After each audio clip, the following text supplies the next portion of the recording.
오늘 나눌 말씀은 하나님께 가까이 나아가는 것이 저와 여러분 모두에게, 우리에게 얼마나 큰 유익이 있는지를 말씀해주고 있습니다. 본문인 시편 73편을 기록한 시인은 매우 어려운 상황 가운데 처해 있는 것 같습니다. 만약 제가 오늘 밤에 이 시편을 기록한 시인과 이 본문의 말씀을 주제로 이야기를 나눈다면 썩 유쾌한 대화를 나누지는 못할 것 같습니다. 그만큼 어려운 주제를 표하고 있습니다. 그럼에도 불구하고 우리가 오늘 이 저녁에 이 말씀의 시, 이 말씀의 노래에 주목해야 되는 이유가 한 가지 있다면 우리의 삶 가운데 이 시인이 경험했던 마음과 같은 그 마음을 제법 자주 느끼게 된다는 사실입니다. 우리의 신앙 안에서 우리도 얼마든지 자주 만날 수 있는 고통의 심정이라는 거예요. 바로 이 지점에서 오늘 설교를 출발해 보도록 하겠습니다. 일전에 한 청년이 저에게 이런 질문을 던진 적이 있습니다. 목사님, 하나님께서는 전능하시고 선하신 분이시기 때문에 악을 기뻐하시지 않는데 왜 저의 삶 가운데는 이토록 악이 많고 고난이 많고 어두움 투성이입니까? 하나님 도대체 뭐 하시는 겁니까? 바로바로 심판해 주시면 안 됩니까? 이 질문을 던진 적이 있습니다. 어떤 상황인지 모르겠지만 굉장히 답답한 환경 가운데 처해 있었던 것 같습니다. 그런데 생각해보면 이 질문은 굉장히 스케일이 큰 질문입니다. 생각해 보십시오. 하나님께서 우리 눈에 보이는 이 세상의 모든 악을 즉각적으로 심판한다고 생각해 보십시오. 성경에 보면 심판의 메시지가 굉장히 많지 않습니까? 그 일들이 눈에 보이는 악에 대해서 즉각적으로 계속 시행된다고 생각해 보세요. 아마 저와 여러분 모두 제정신으로 이 자리에 있을 수 있는 사람 없을 것입니다. 우리가 다 의인 같지만 굉장한 악인 아닙니까? 우리에게 그 심판이 적용될 수밖에 없기 때문입니다. 이처럼 하나님은 악에 대한, 죄에 대한 심판을 유보하고 계십니다. 성경은 이러한 악에 대한 심판을 유보하시는 하나님의 성품을 하나님의 긍휼하심, 하나님의 사랑, 이렇게 말씀합니다.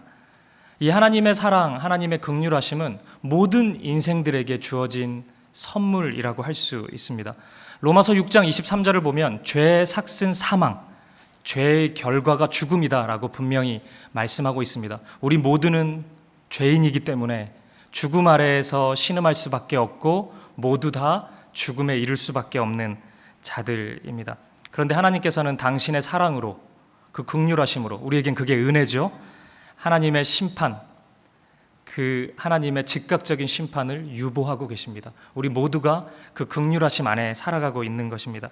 그렇기 때문에 우리가 이 세상을 살아가다 보면 여전히 악과 고난이 존재하고 하나님의 심판이 있나? 하나님 아무것도 안 하시는 것 아닌가? 이런 생각을 가질 때가 많이 있습니다. 하지만 이것은 하나님의 방임이 아닙니다. 하나님의 은혜요, 하나님의 긍휼하심의 사랑이라고 이해하는 것이 옳습니다. 그런데 문제는 우리가 이론적으로 이거 좀 알아요. 그렇지, 하나님 사랑이지, 하나님이 즉각적으로 심판하지 않고 유보해 주시는 은혜지, 이게 이해가 되는데 실제 내 눈앞에 막 그런 일이 벌어지면은 이게 견딜 수가 없다는 것입니다. 지금 아시안 게임이 이제 곧 열리지 않습니까? 구기 종목이 시작했더라고요. 오늘 축구 시작했겠네요. 지금 여러분 지금 여기 와 계신데 축구하는 날이거든요. 근데 한일전을 한다고 생각해 보세요. 우리 모두의 관심. 한국과 일본이 축구를 하는데 심판이 의도적으로 일본 편을 든다고 생각해 보세요. 막 화가 부글부글 솟아오르겠죠. 저 심판 잡아와라. 저 누구냐, 돈 받았다. 막 이런 불편한 마음이 들지 않겠습니까? 우리가 막 분노할 거예요. 그런데 우리의 일상생활을 우리가 살아가다 보면 이런 분노보다 더 극심한 분노를 불러일으키는 일들이 굉장히 자주 일어난다는 거예요.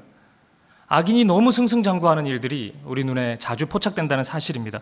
오늘 시를 기록한 이 아삽이라는 시인의 고백을 한번 보십시오. 시편 73편 1절 말씀입니다. 제가 한번 읽어보겠습니다.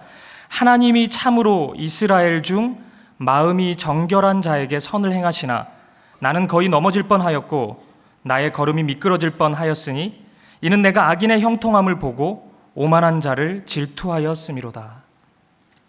하나님이 선하신 분이라는 것을 내가 알았습니다. 근데 하나님의 선하심이 인정될 만한 일들이 내 눈앞에 펼쳐지지 않는 거예요. 일상 속에서 악인이 잘 되는 일이 너무 많이 보이는 겁니다. 나는 나름 하나님을 잘 섬기고 하나님 예배하고 말씀대로 살려고 애를 썼는데 나는 왜 이렇게 안 되는 일이 많습니까? 내 계획은 왜 이렇게 실패하는 일이 많아요? 그런데 하나님을 섬기지 않는 저 인간은 왜 이렇게 잘 되는 것입니까? 하나님 도대체 뭐 하고 계시는 거예요? 4절을 보십시오. 그들은 죽을 때에도 고통이 없고 그 힘이 강건하며. 이 인간들, 이 악인들, 저러다가 하나님한테 혼나지, 저 죽을 때 엄청 고통받겠네, 이런 마음을 우리가 품을 수 있는데 고통도 없이 살다가 죽음을 맞이하는 거예요. 안 아프면서 죽는 거예요.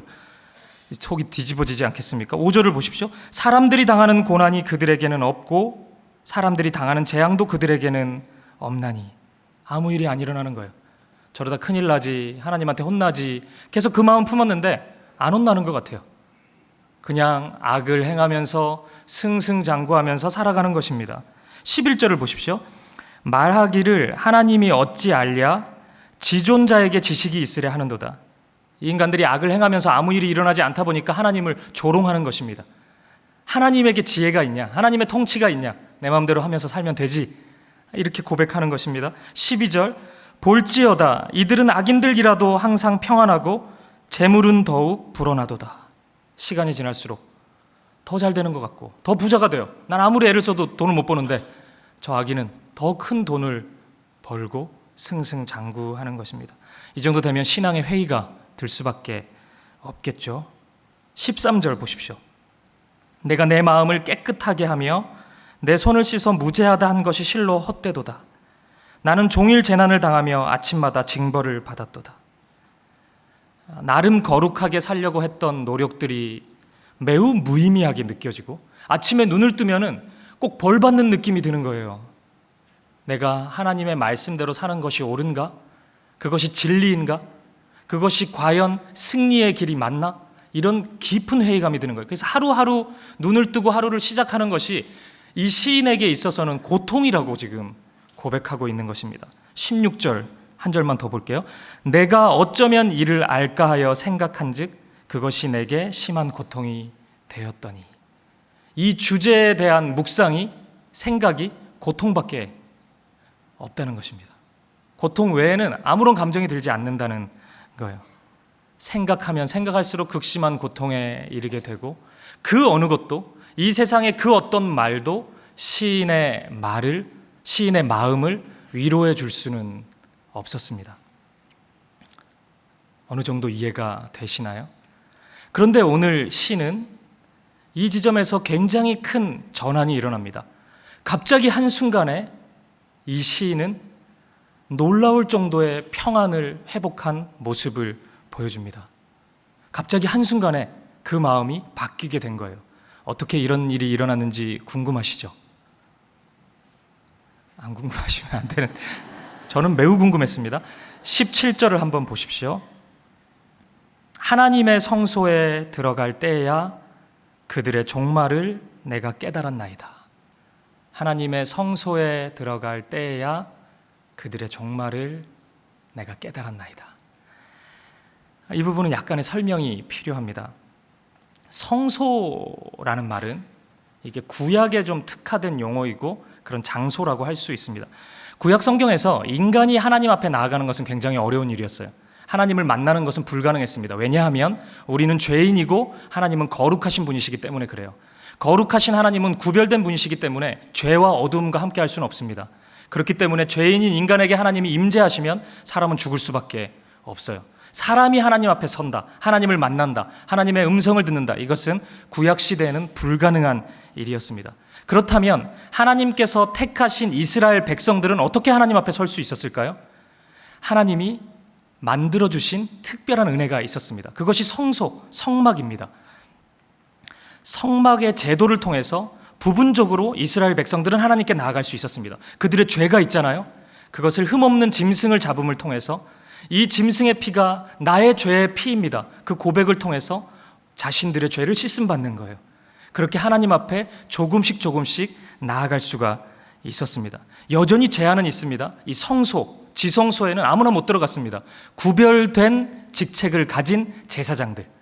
지성소라는 곳에는 대제사장 한 명만 들어갈 수 있었습니다. 굉장히 무서운 일이었어요. 지성소 들어간다고 해가지고 하나님이 다 용서해 주시는 것이 아니었습니다. 지성소에 들어갔다가 대제사장이 죽을 수도 있어요. 하나님의 거룩하심은 매우 두려운 일이었습니다. 모든 이스라엘 백성들이 하나님을 바라볼 때 그 거룩하심 앞에 경외심을 가질 수밖에 없었습니다. 이것은 하나님의 거룩하심을 설명하고 배우게 하기 위한 하나님의 방법이었습니다.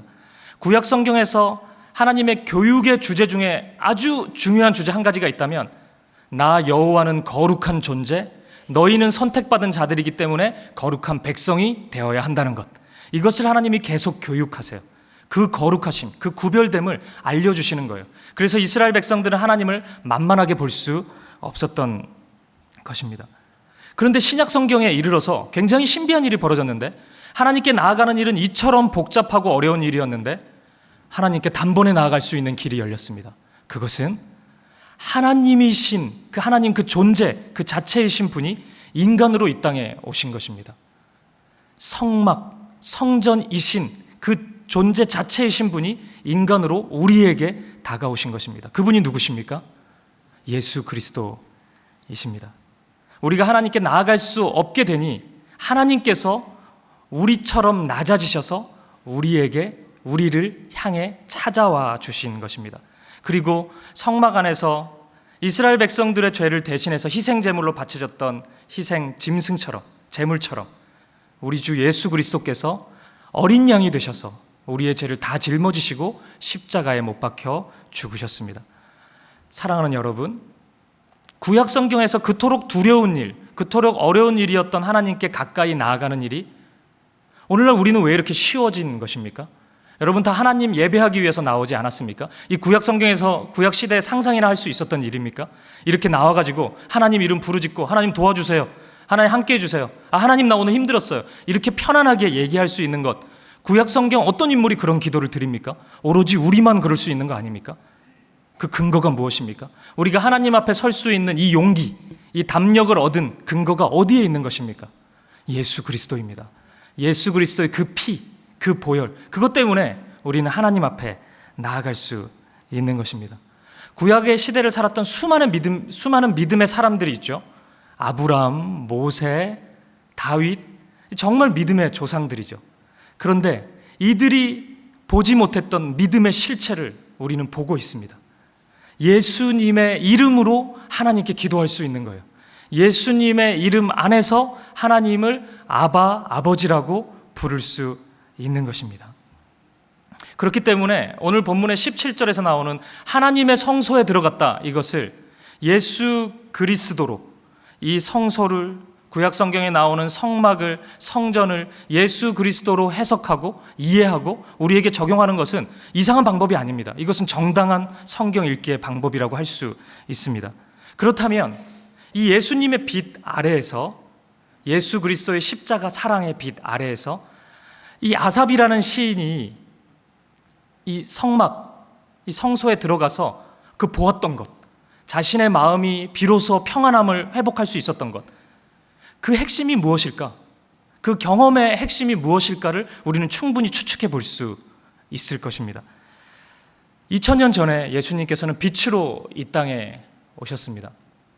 빛으로 오셨다는 것은 어두움에 속한 자들이 굉장히 싫어했다는 이야기입니다.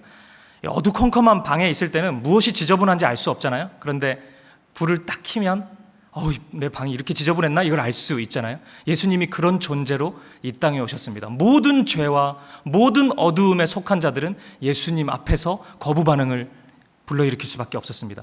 1세기 당시 유대교에 속해 있던 종교 지도자들, 바리새인들, 서기관들, 이런 사람들은 겉으로 보기에 하나님을 대단히 사랑하는 것처럼 보였지만 그들의 마음 중심에는 하나님을 사랑하는 것을 좀처럼 찾아볼 수 없는 자들이었습니다.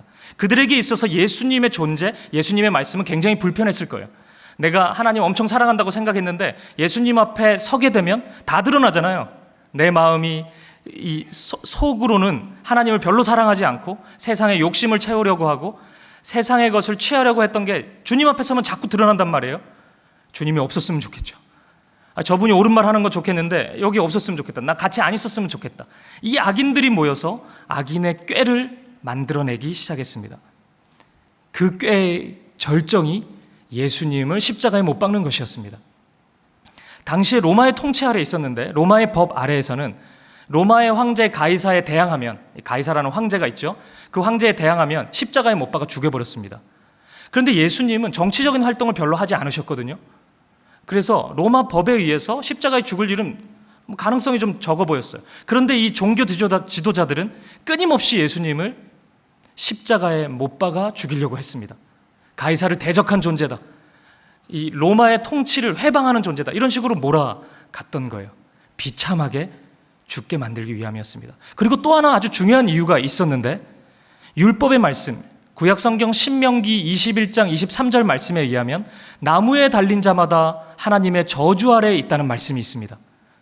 그런 율법의 말씀이 있었어요. 십자가에 달려 죽는 것은 나무에 달려 죽는 것 아닙니까? 예수가 로마 법에 의해서 십자가에 달려 죽는다면 하나님의 말씀 안에서 예수는 하나님의 저주를 받아 죽은 자가 되는 것입니다.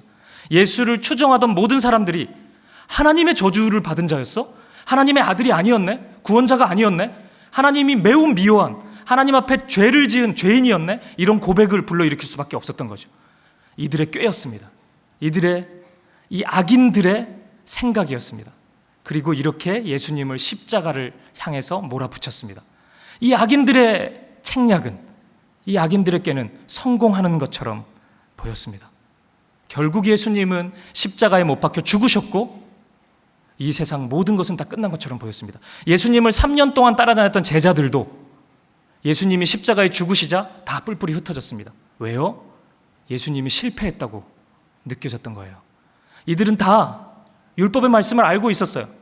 하나님의 아들인 줄 알았는데 하나님의 저주를 받은 자야? 죄인이었어? 이 생각을 가질 수밖에 없었던 것입니다. 여기서 질문이 있어요, 여러분. 악인들은 이렇게 촘촘하게 약한 계획을 세워가지고 하나님의 아들인 예수를 십자가에 못 박혀 죽는 데까지 이르게 하는데, 이때 하나님은 어디 계신 것입니까? 여러분, 하나님 어디 계세요? 여러분, 하나님의 계획은 어디 있는 거예요? 그 아들, 독생자 예수까지 보내주신 그 하나님의 계획은 어디를 향해 있는 거냐고요. 악인들이 이렇게 우리가 이겼다, 이 악이 이 세상을 지배하는 거야, 뭐 하나님의 아들이건 뭐건 다 죽잖아, 어때? 이렇게 외치고 있는데, 이렇게 자랑스러워하고 있는데 하나님의 계획은 어디 있는 것입니까? 너무나 놀랍게도 하나님의 계획 또한 악인들의 계획과 방향을 같이 했습니다. 악인들이 예수를 십자가에 못 박아 죽이려고 했잖아요. 하나님의 계획도 그 아들 예수를 십자가에 못 박는 것이었습니다. 너무나 놀라운 신비죠. 악인들의 계획이 완전히 성공한 것처럼 보였는데 그것은 악인의 계획의 성공이 아니고 하나님의 계획이 실현되는 장면이었습니다. 하나님은 악인들의 계획을 이용하셔서 우리 모든 인생들을 구원하시는 하나님의 구원 계획을 이루어 가셨던 것입니다. 바울을 비롯한 예수님의 모든 제자들은, 사도들은 함께 고백합니다. 예수님의 십자가의 죽음은 하나님의 저주 아래에 있는 죽음은 맞지만 예수 그 자신의 죄의 저주가 아니었구나. 나와 우리, 여러분 모두, 우리 모두의 죄의 저주를 대신 짊어지신 십자가의 죽음이었구나. 이 고백을 하는 것입니다. 갈라디아서 3장 13절 말씀을 한번 읽어보겠습니다. 같이 읽어볼까요? 시작. 그리스도께서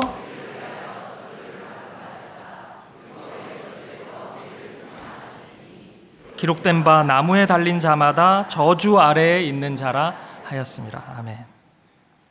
나무에 달린 자마다 저주 아래에 있는 자죠. 이 율법은 변하지 않습니다. 하나님의 말씀이기 때문입니다.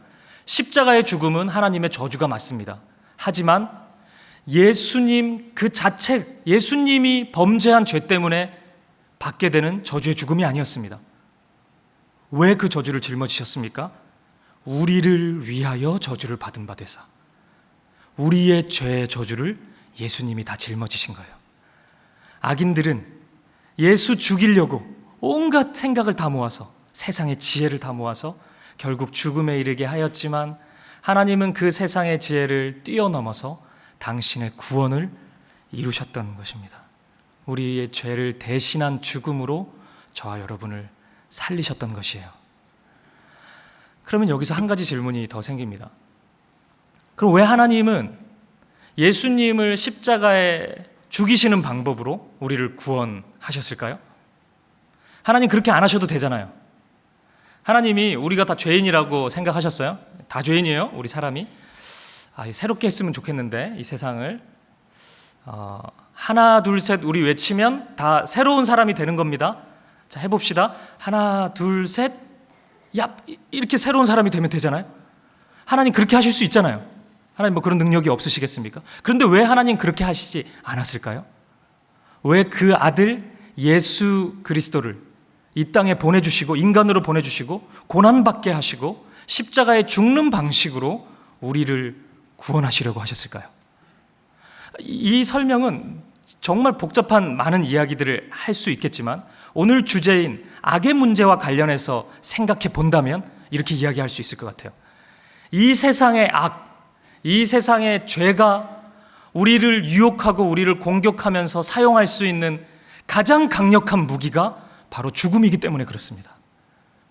죄가 우리에게 줄 수 있는 가장 무서운 것이, 가장 강력한 무기가 죽음이에요. 로마서 6장 23절에 죄의 삭시 사망이라 그러지 않았습니까? 이 삭시라는 것은 당시의 노예제도의 배경을 가지고 있거든요. 사탄이, 자기 나라가 있는 거예요. 사탄의 나라. 그래서 사탄이 자기 나라 백성들을 부르는 거예요. 용병으로 여러분들을 부르는 거예요. 그 농구 선수들, 외국인들 뛰면 용병이라 그러잖아요. 그렇게 사탄의 나라의 용병으로 저와 여러분을 막 부르는 거예요. 그래서 사탄의 나라에서 열심히 사는 방법은 죄 짓는 거거든요. 죄를 막 지어요, 우리가 만약에 사탄의 나라에 가서. 그러면 사탄이 흡족하겠죠. 그래서 상을 주겠다, 품삯을 주겠다, 죽음을 주는 거예요. 열심히 죄 잘 지었으니까 내 죽음을 줄게. 이 죽음을 계속 주는 거거든요. 사탄이 죄가 줄 수 있는 가장 강력한 것, 가장 큰 것이 바로 죽음이에요. 우리 하나님이 그것을 보여주시는 겁니다. 그 죽음, 우리를 벌벌 떨게 만드는, 그래서 믿음으로 살지 못하게 하고 세상을 살 때 세상의 방식, 하나님과 관계 없는 세상의 시세 중심적인 것, 이 세상을 사랑하는 그 방법들, 그런 거 자꾸 사용하게 하거든요. 우리 그 두려움을 주죠, 이 세상이. 그 자꾸 선택하게 하죠. 그걸 다 밝히 보여주시는 것입니다. 너희가 두려워하는 그것이 얼마나 허무하고 얼마나 보잘것없는지를 보여주시겠다고 우리 하나님이 선언하시는 거예요. 예수님의 죽음은 우리의 죄, 우리가 담당해야 되고 우리가 두려워하는 그 죽음을 대신 짊어지신 죽음이기도 하지만, 동시에 그 죽음이 사탄이 사용하는 그 강력한 무기인 것처럼 보이는 그 죽음이 얼마나 허무하고 얼마나 헛되고 얼마나 일시적인 것인지, 얼마나 무의미한 것인지를 밝히 보여주시는 하나님의 승리 사건인 것입니다. 예수님이 십자가에 죽으시고 복음이 끝났습니까? 그렇지 않습니다.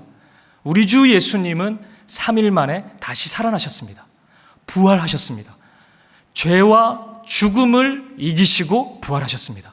사망을 이기시고 부활하셨습니다. 이 세상의 모든 권세를 굴복시키시고 십자가에서 다 소멸시키시고 부활하셨습니다. 생명을 우리에게 주셨습니다. 그 믿음 안에 거하는 자는 죽음 앞에 두려워하지 않습니다. 죽음 앞에 굴복하지 않습니다. 사탄이 이야기하죠. 너 죽을래? 너 안 그러면 죽는다. 사탄이 그렇게 늘 공격해요. 너 이 세상의 방법대로 안 살면 나한테 죽는다. 우리 늘 두렵거든요. 왕따 당할 것 같고 루저 될 것 같고 막 그렇거든요. 근데 우리는, 십자가 복음을 가지고 있는 우리는 이야기하죠. 그 죽여라. 나 다시 살아나면 되니까. 우리 부활 신앙이죠. 예수님이 다시 사셨습니다. 우리가 그 믿음을 가지고 있는 것이죠. 예수님은 죽음을 통해서 우리를 살리셨고 이 세상의 역전을 보여주셨습니다. 부활을 통해 승리를 선언하셨습니다. 그리고 그 복음의 능력으로 이 세상을 변화시켜 나아가십니다. 그 복음의 능력으로 충만한 하나님의 교회를 통해서 하나님 나라를 이 땅에 이루어 가십니다. 저와 여러분을 통해서 하나님 그 일을 행하십니다. 할렐루야. 아멘. 하나님 그 일을 행하십니다. 사랑하는 여러분, 이런 이유 때문에 이 세상을 살아갈 때 악이 눈에 보여요. 하나님 살아계시지만, 야, 이 악인도 많네. 악인이 성공도 하네. 악인이 승승장구하기도 하네. 이런 일이 얼마든지 일어날 수 있습니다. 하지만 그 영원한 것이 아닙니다. 믿음 안에 있는 자들은, 믿음을 경험한 자들은 그 악인의 잠깐의 승리를 어색해하지 않습니다. 십자가 통해서 하나님 승리하신 것, 믿음이 이긴 것을 알기 때문입니다. 오늘 시인은 성소에서 바로 그것을 목격한 것입니다. 비록 이 아삽이라는 시인은 구약 시대의 인물이기 때문에 이 복음의 실체인 예수 그리스도의 십자가를 온전히 보지는 못했습니다. 구약의 모든 인물들은 그걸 만나보지 못했습니다. 하지만 이 하나님의 통치 안에서 하나님이 이 세상을 다스리실 때, 또 하나님이 한 인생을, 한 민족을 구원하실 때 얼마든지 악이 우리 눈에 띌 수도 있고 어두움이 우리의 삶의 영역 속에서 스며들 수도 있다는 것을 보았던 거예요. 우리가 십자가 복음을 통해서 십자가의 죽음, 먼저 죽고 부활하시는 능력, 고난이 우리에게 얼마든지 있을 수 있지만 그것이 우리의 영광이 되고 능력이 된다는 것, 십자가를 통해서 우리 봤잖아요. 죽음과 부활을 통해서 우리 봤잖아요. 오늘 시인도 그것을 본 것이에요. 하나님이 나와 함께 하시지만, 우리와 함께 하시지만 여전히 저 악인들이 있을 수 있구나. 내가 악인들 눈에 띄는 거 가지고 하나님이 없다고 이야기할 수 없구나. 하나님의 통치가 없어, 하나님 다스리심 없어, 하나님이 이 세상에 없어, 이렇게 이야기할 수 없구나. 하나님은 함께 하시는구나. 그것을 깨달은 거예요. 그 놀라운 일들을 본 것입니다. 내가 하나님의 성소에 들어가니까 그것을 보았구나. 이 고백을 하고 있는 거예요. 내가 십자가 앞에 서니까 하나님의 통치를, 하나님이 우리 가정을 인도하시는 것을, 내 삶을 이끌어 가시는 것을, 우리 교회를 인도해 가시는 것을, 하나님의 이 세계 경영을 내가 깨달았습니다. 내가 알았습니다. 이렇게 고백하는 것입니다. 그리고 이 일이 있고 난 후에 이 시인의 관심은 완전히 바뀌어요. 성소에 오기 전까지의 이 시인의 마음은 하나예요. 자기의 삶의 영역에서 악인이 있거든요. 이 인간 망해야 돼요. 이 인간 망하게 해주세요. 이 인간 실패하게 해주세요. 그리고 나는 나름 하나님 잘 섬겼잖아요. 주님, 나 성공하게 해주세요. 이게 이 시인의 관심이었어요. 그리고 기도 제목도 다 그런 거였을 거예요. 하나님 도와주세요. 나 성공하게 해주세요. 얘 망하게 해주세요. 잘 되는 나, 못 되는 얘, 이거 계속 얘기했을 거예요. 그런데 관심사가 완전히 바뀌어요. 딴 사람이 된 것처럼 바뀌어요. 시인이 갑자기 이런 고백을 합니다. 73편 22절을 한번 보실까요? 같이 한번 읽어보죠. 시작. 내가 이같이 우매무지함으로 주 앞에 짐승이오나. 아멘. 갑자기 회개하기 시작해요. 왜 이러죠? 시인이 막 화내다가 갑자기 왜 회개를 하죠? 하나님의 성소는, 우리 주님의 십자가는 하나님만 바라보게 하기 때문입니다. 이전의 관심은 온통 나의 환경이었어요. 내 앞에 벌어진 문제예요. 그런데 하나님 앞에 서니까 관심이 하나님이에요. 그리고 내 영혼, 내 존재예요. 내가 합당하게 생각했다고 내가 여기면서 하나님께 대들었던 것, 불공평하다고 나름의 기준을 세우고 내가 막 외쳤던 것, 하나님 원망했던 것, 이 모든 것이 굉장히 객관적이라고 생각했는데, 이게 얼마나 감정적이고 얼마나 무지하고 내가 마치 짐승이 된 것처럼 하나님의 진리를 모른 채 말도 안 되는 이야기들을 막 쏟아냈구나. 그것을 알게 된 것이에요. 사랑하는 여러분, 하나님을 만난 사람, 하나님의 복음, 십자가의 복음 앞에 선 사람이 가지게 되는 가장 첫 번째 반응은 회개입니다. 회개는 1년에 한 번 하는 거 아니에요. 송구영신 예배 때 지난 한 해 회개합시다. 그래가지고 하나님 1년 잘못했습니다. 새롭게 시작하겠습니다. 그거 아니에요. 곧 다가올 특별 새벽 기도회를 위해서 모아두는 거 아니에요. 그때 좀 모아가지고 회개해야지. 그런 거 아니에요. 회개는 언제 하냐면 매 순간 하는 거예요. 항상. 우리의 호흡처럼. 내가 매 순간 하나님의 진리 안에 거하지 못하고, 하나님의 다스리심을 인정하지 못하고, 복음 앞에 서지 못하고, 세상의 기준으로 생각하고 판단하고 말했던 것들을 매 순간 회개하는 거예요. 그것이 그리스도인입니다. 그렇게 우리가 날마다 회개하는 삶을 살기 시작하면 그 회개가 주는 선물이 있습니다. 그것은 우리의 영혼이 쇄신된다는 거예요. 완전히 새롭게 된다는 거예요. 이런 거예요. 자동차 엔진이 고장이 났어요. 그래가지고 막 차가 덜덜덜 하고 막 잘 가지 않아요? 그래서 이제 정비소에 가가지고 엔진도 바꾸고 엔진 오일도 바꾸고 그랬더니 소리부터 다르고 막 차가 쌩쌩 잘 나가는 거예요. 완전히 바뀌게 된 거죠. 바로 그거예요. 쇄신이 바로 그것입니다. 완전히 새로운 마음을 소유하게 된 것이에요. 여러분 모두 이런 경험이 있을 거예요. 내 삶 속에서 너무 큰 문제가 있어요. 일이 잘 안 풀려요. 하나님 앞에 나가 봐야 되겠다. 그래가지고 이제 금요일 저녁에 축구도 안 보고 교회 온 거예요. 근데 말씀을 듣다 보니까 저분은 누구냐 또 처음 보는데 이렇게 해서 이제 말씀을 그냥 듣고 있는데 뭐 조금 들려요. 은혜가 좀 되는 거예요. 말씀이. 그렇지. 동의가 되고 내가 잘못 생각하고 있었네. 그 은혜 안에서 회개가 좀 쏟아져 나오는 거예요.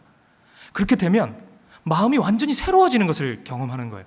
여러분 그런 경험들이 있지 않아요? 다시 삶의 현장으로 돌아가 보면 변한 거 하나도 없어요. 내가 고민했고 내가 싸웠던 그 문제들 고스란히 다 있거든요. 그런데 내 마음은 변했어요. 새로워졌어요. 하나님 앞에 오기 전에는 온갖 불평과 원망이 다 쏟아져 나왔는데 약간 기쁜 거예요. 이상하게. 그게 쇄신된 거예요. 영혼이 완전히 새롭게 된 것입니다. 그렇구나. 내가 헛살았구나. 내 안에 부패한 욕망, 내 기준대로 행하려고 했던 그 자기 사랑의 마음, 헛된 마음, 육신의 정욕, 이런 것들이 회개를 통해서 다 흘러내려가고 예수님이 내 안에 오시는 거예요. 그것이 내 영혼에 충만함을 줘요. 우리의 영혼은 원래 그래요. 하나님이 주신 영혼은 그래요. 그 주님이 거하실 때 만족을 경험해요. 이 세상의 것으로 만족을 경험하는 것이 아니라 내가 뭔가 가득 채워진 것 같은 그 충만함을 경험하는 것입니다. 그렇게 되면 하나님께서 그 영혼을 기뻐하세요. 그것을 우리가 또 느낄 수 있습니다. 하나님이 나를 기뻐하시는구나. 여러분, 하나님이 어떤 사람을 사랑하십니까? 돈이 많은 사람 사랑하세요? 전혀 이렇게 무반응을 보이시면은 돈이 많은 사람을 사랑하실까요? 아니죠. 그러면 돈이 없는 사람을 사랑하세요? 그러면 저도 좀 가능성이 있는데 아니죠. 그러면 어떤 사람 사랑하세요? 영혼이 아름다운 사람을 사랑하세요. 하나님이 사랑하세요. 그런 사람을. 그게 느껴지는 것입니다. 오늘 영혼이 새롭게 쇄신된 이 시인의 고백을 보십시오. 73편 25절 26절 말씀입니다. 한 목소리로 읽어볼까요? 시작. 하늘에서는 주 외에 누가 내게 있으리요, 땅에서는 주 밖에 내가 사모할이 없나이다.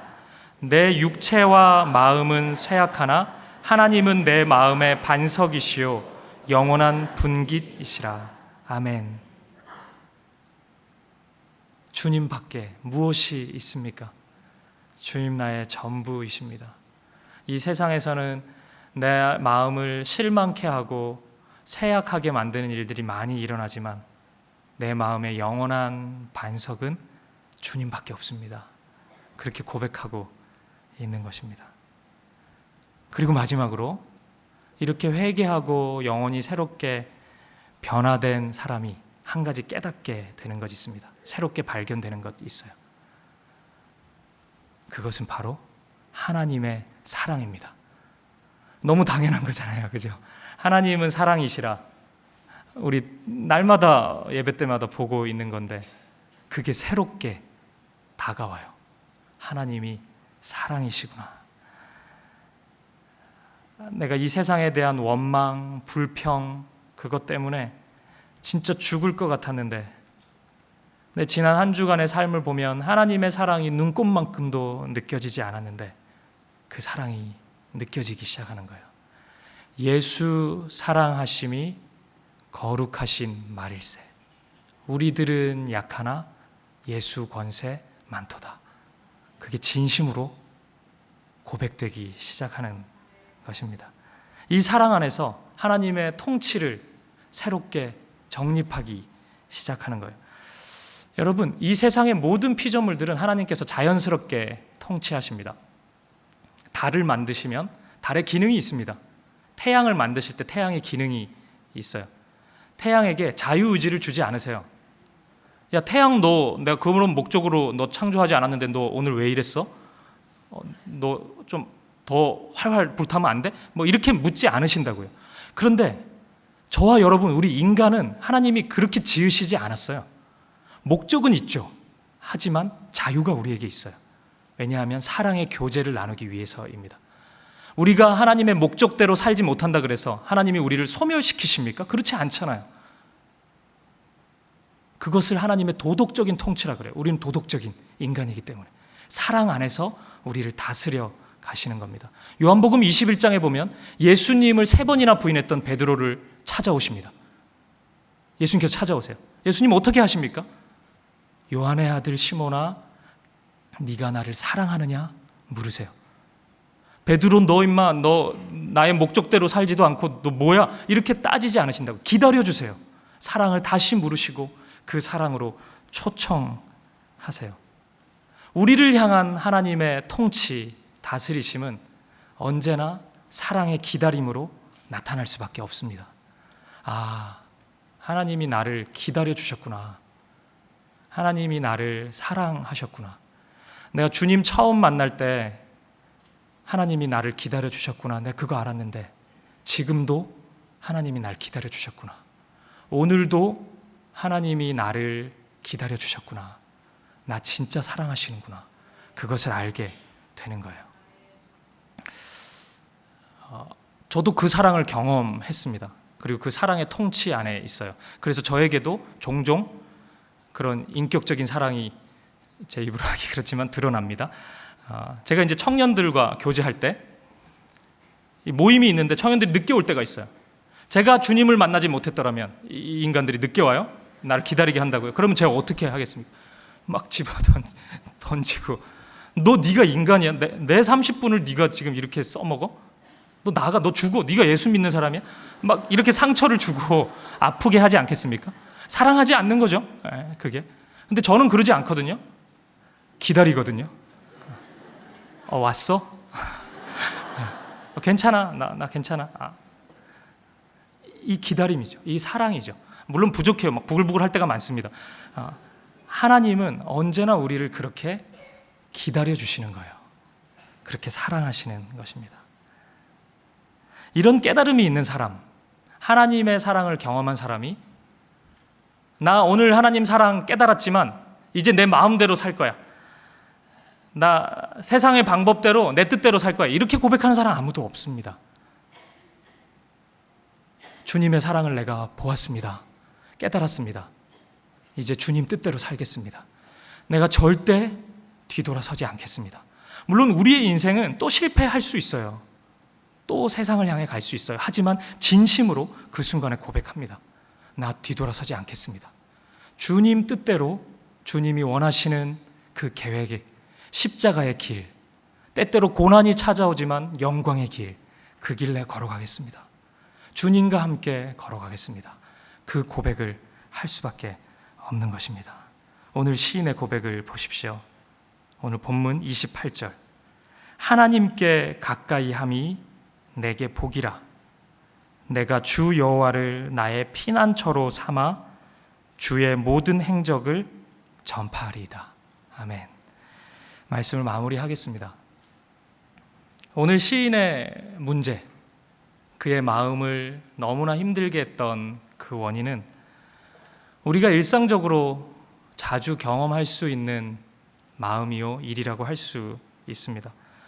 오늘 시인은 어떻게 이 문제 해결 방법을 찾아갑니까? 성소에 가서 하나님을 만나는 것입니다. 십자가의 복음 앞에 서는 것입니다. 십자가 복음이 말씀하는 구원의 능력 앞에 서는 것입니다. 죽음과 부활, 고난과 영광이 비록 세상이 성공한 것처럼, 비록 악이 득세하는 것처럼, 영원한 것처럼 보이지만 그것이 보잘것없음을, 결국에 다 사라지는 것임을 확인하는 거예요. 그 복음 앞에 서서 하나님의 일들을 보기 시작하는 것입니다. 그리고 영혼의 변화를 경험하는 것입니다. 회개하게 되고 내 영혼이 새로워짐을 경험하고 하나님의 사랑을 발견하는 것입니다.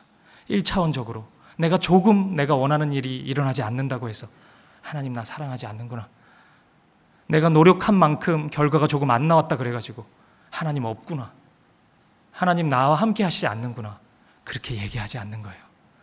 하나님의 놀라운 계획이 이 세상의 모든 지혜를 뛰어넘어서 하나님의 완벽한 일들을 이루어 가시는구나. 십자가의 복음이, 구원이 나를 그렇게 살리셨기 때문에 내 삶 속에서 하나님이 이루시는 일들도 그러한 방법대로 이루어지겠구나, 그렇게 고백하게 되는 것입니다.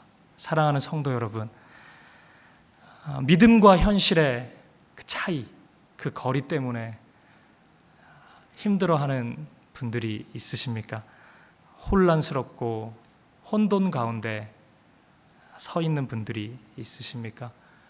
하나님 앞에 나오십시오. 십자가 복음 앞에 나오십시오. 예배의 자리로 나오십시오. 하나님의 말씀 앞에 서십시오. 그 말씀이, 그 예배가, 하나님을 만나는 일이, 그 복음의 능력이 우리를 회개하게 만들어 줄 것입니다. 그리고 우리의 영혼을 새롭게 할 것입니다. 그리고 하나님의 사랑을 분명히 고백하게 만들어 줄 것입니다. 그 사랑을 경험케 할 것입니다. 하나님께 가까이 함이 우리 모두에게 진정한 참된 복입니다. 함께 기도하시겠습니다.